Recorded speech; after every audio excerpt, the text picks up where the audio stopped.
I learned, where the motorcycle can take you. It takes you to the far ends of the world, The places that look like they're on a different planet, that's where we're riding, and that's what's so cool.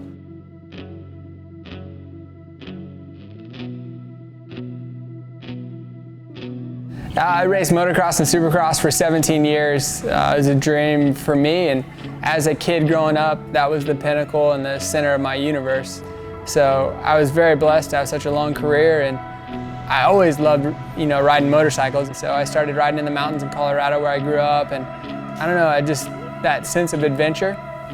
I had a new love for off-road and going to explore, and more of a hobby than anything, but after racing for so long and being so one-dimensional, off-road and riding trails, it was cool just to experience something different and have that passion again without all the pressure.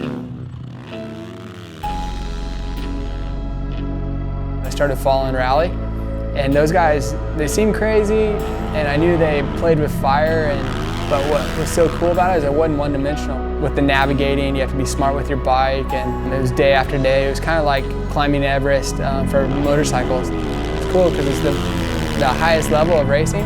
The little things you always took for granted, you had to be really smart, and there's a challenge about it. And I liked that.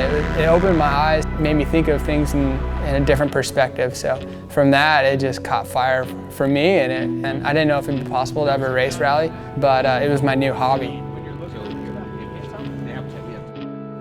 There was an opportunity, and it just kind of worked out. It's one of those things in life. It didn't really make sense, but I knew it was going to be an opportunity of a lifetime, and I would have memories, and it was just something I would have no regrets if I did it. It's been more than a dream come true just to do something like this, and who knows what's on the horizon or where it'll take me. I never thought I'd get to do this. I think the hardest part about moto is just you're your own worst critic, and I feel like you can never be, those feelings, I think they wear on you when you're racing 30 races a year, and when you do that for 17 years, I feel like it's hard to put that in perspective. Obviously, there's always highs and lows, and that's what makes racing so beautiful, right? It's like, it drives you to be better and compete week in and week out. With Rally, it's completely different. It's really dangerous. You're on the limit quite often. You come back, and whether you did good or bad, the team, they're just stoked you're there, And I've never experienced that in racing.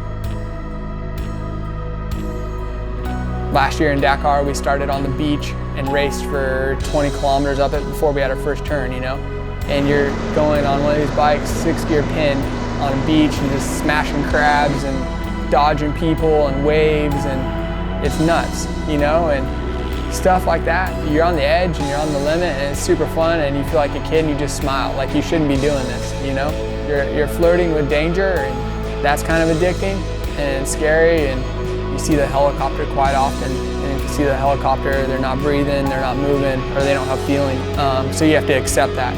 I think the average, if one person dies at Dakar a year, I'm willing to kind of take that chance and live life. I would want my kids to follow their heart and to do things that they love, and all these opportunities that I've been able to allow my family to do really cool things and have an amazing life as well. So when I'm done racing, I'll be super stoked, and the hard part is knowing when to stop, It's like you just want to keep going forever. So I don't know when that moment is, but I think it will become clear.